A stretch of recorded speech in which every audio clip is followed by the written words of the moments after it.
Bismillahirrahmanirrahim. Assalamualaikum warahmatullahi wabarakatuh. Alhamdulillahirrabbilalamin. Assalatu wassalamu ala asrafil anbiya'i wal mursalin Sayyidina Muhammadin wa ala alihi wa sahbihi ajma'in, amma ba'du. Pertama, marilah kita panjatkan puji syukur kehadirat Allah Subhanahu wa ta'ala. Salawat beserta salam tak lupa kita curahkan kepada baginda alam, yakni Habibana wa Nabiyana Muhammad sallallahu alaihi wasallam. Alhamdulillahirrabbilalamin, kita dapat berjumpa kembali dalam pembelajaran PPKN, di mana materi yang kita akan bahas, Bapak akan bahas, kita akan membahas bab 6, yaitu pertemuan terakhir dalam pembelajaran PPKN bab 6, yaitu daerah dalam kerangka Negara Kesatuan Republik Indonesia. Video ini Bapak buat sendiri oleh Bapak Tony Rifai SPD. Selamat menyimak. C. Mempertahankan Negara Kesatuan Republik Indonesia. Proklamasi Kemerdekaan 17 Agustus 1945 menandai lahirnya negara bangsa atau disebut dengan nation state Indonesia. Sejak saat itu Indonesia menjadi negara yang berdaulat dan berhak menentukan nasib dan arah bangsanya sendiri. Maksudnya berdaulat adalah menjadi bangsa yang merdeka.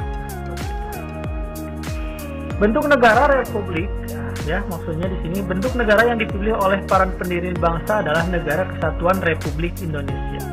Negara Kesatuan Republik Indonesia. Kenapa disebut kesatuan? Karena negara Indonesia ini adalah negara yang mayoritasnya itu adalah berbentuk kepulauan. Jadi di antara pulau-pulau yang satu dengan pulau yang lain, itu disatukan menjadi Negara Kesatuan Republik Indonesia. Jadi tidak ada negara dalam negara. Harus dipahami awal seperti itu. Next, dalam perjalanan sejarah bangsa Indonesia pernah terjadi upaya untuk menggantikan bentuk negara yang tadinya negaranya republik, tadi kesatuan, diganti waktu itu. Misalnya, menggantikan bentuk negara kesatuan menjadi negara serikat. Hal ini terjadi pada tahun 1949 sampai dengan tahun 1950 dengan dibentuknya Republik Indonesia Serikat. Nah, yang tadi dibahas, serikat itu adalah negara di dalam negara, contohnya Amerika Serikat. Seperti itu. Selanjutnya, akan tetapi upaya untuk menggantikan bentuk negara itu tidak bertahan lama. Indonesia kembali kepada negara kesatuan. Hingga saat ini, negara kesatuan itu tetap dipertahankan. Next. Sejarah perjuangan bangsa dan peran daerah dalam perjuangan berdiri NKRI mengandung nilai-nilai sangat penting diwarisi oleh generasi muda, antara lain sebagai berikut. Apa saja coba kita lihat. Yang pertama, perjuangan melawan penjajah oleh daerah memiliki arah tujuan yang sama, yaitu kemerdekaan Indonesia. Yang kedua, tokoh perjuangan daerah merupakan tokoh perjuangan bangsa Indonesia. Yang ketiga, persatuan dan kesatuan telah terbukti menjadi kekuatan bagi bangsa Indonesia dalam merebut dan mempertahankan kemerdekaan. Yang keempat, bangsa Indonesia telah sepakat membentuk Negara Kesatuan Republik Indonesia sebagai pilihan yang tepat. Nah, ini jadi yang tepat. Yang kelima, mengutamakan kepentingan bangsa dan negara di atas kepentingan pribadi dan golongan. Nah, ini hebatnya orang zaman dulu Jadi mementingkan yang namanya untuk bangsa dan negara di atas kepentingan pribadi golongan. Tapi kenapa Pak zaman sekarang kok terbalik? Nah, ini. Makanya Bapak sadarkan, makanya Bapak ingatkan kepada kalian yang menyimak video ini, tolong ada kesepakatan dari zaman dulu sampai sekarang, yaitu adalah mementingkan kepentingan bangsa di atas kepentingan pribadi atau golongan terlebih dahulu. Jangan sampai kalian misalkan nanti sudah dewasa, sudah punya kedudukan, jabatan, lantas melupakan ini mementingkan pribadi terus, tetapi lingkungan sekitar, masyarakat tidak diperhatikan. Nah, jangan sampai seperti itu. Yang terakhir, yang keenam, sikap rela berkorban demi kepentingan bangsa dan negara.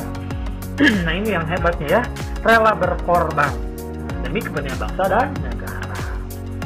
Itu Next. Sedangkan pemahaman peran daerah dalam kerangka Negara Kesatuan Republik Indonesia saat ini menunjukkan pentingnya kesadaran nilai-nilai. Seperti apa? Seperti berikut.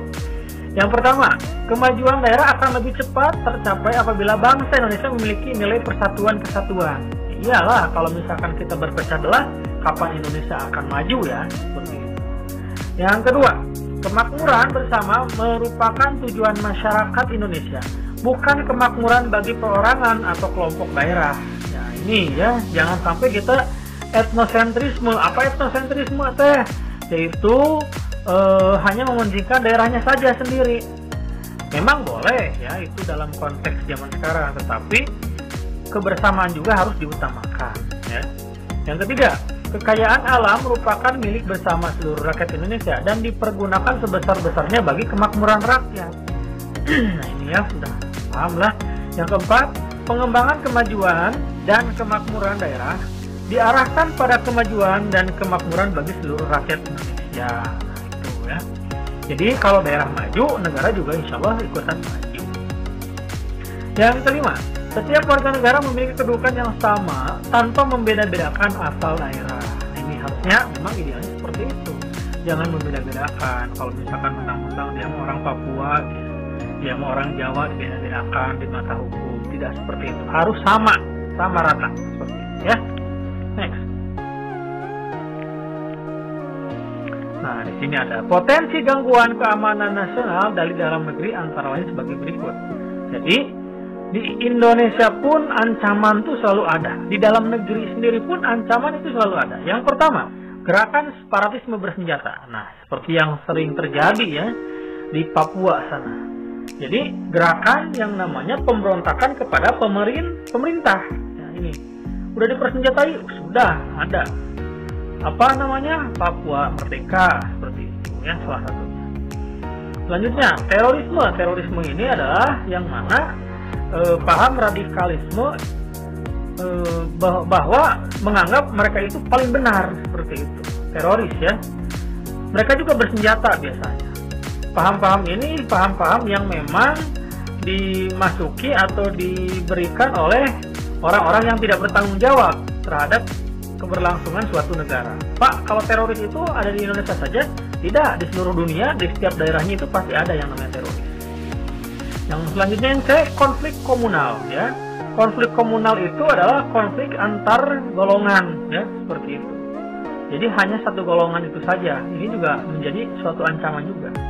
Yang selanjutnya, kerusuhan sosial. Nah, kalau kerusuhan sosial ini contohnya adalah yang mana kerusuhan ini terjadi antara kelompok satu dengan kelompok yang lain.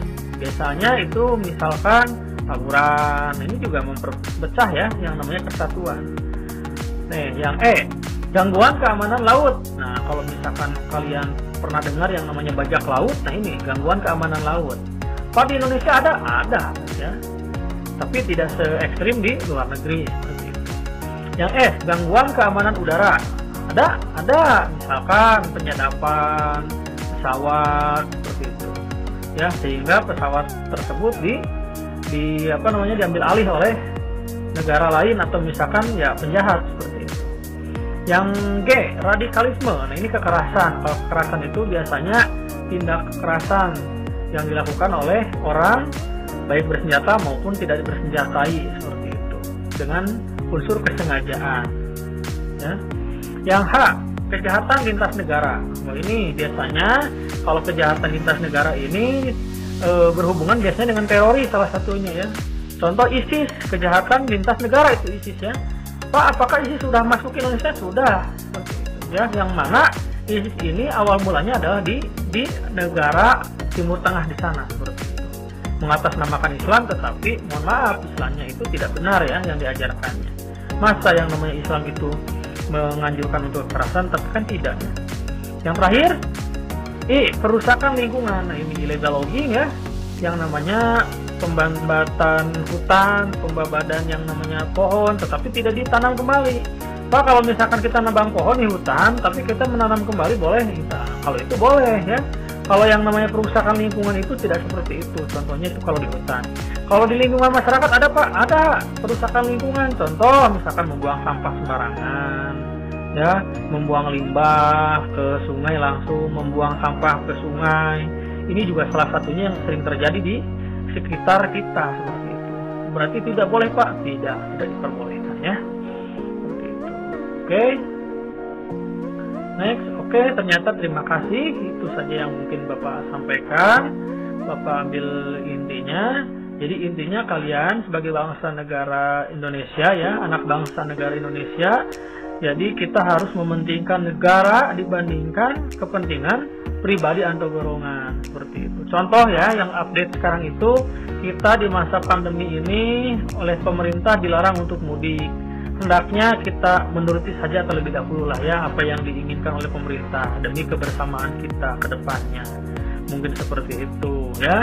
Di bulan suci Ramadan ini juga ya, kita perbanyak yang namanya amal ibadah ya, berdekat diri kepada Allah Subhanahu wa taala. Yang masih kena lemah-lemah ya, masih males-malesan, tolong ditingkatkan lagi ibadahnya untuk lebih semangat lagi. Ya, akhirul kalam, itu saja mungkin yang dapat Bapak sampaikan. Khairun nas anfa'uhum linnas, sebaik-baik manusia adalah yang bermanfaat untuk orang lain. Terima kasih, ditutup dengan alhamdulillah, alhamdulillahirabbil alamin. Subhanakallahumma wa bihamdika asyhadu an la ilaha illa anta astaghfiruka wa atubu ilaik. Wallahu muwaffiq ila aqwamit thoriq, wabillahi taufiq wal hidayah. Wassalamu alaikum warahmatullahi wabarakatuh.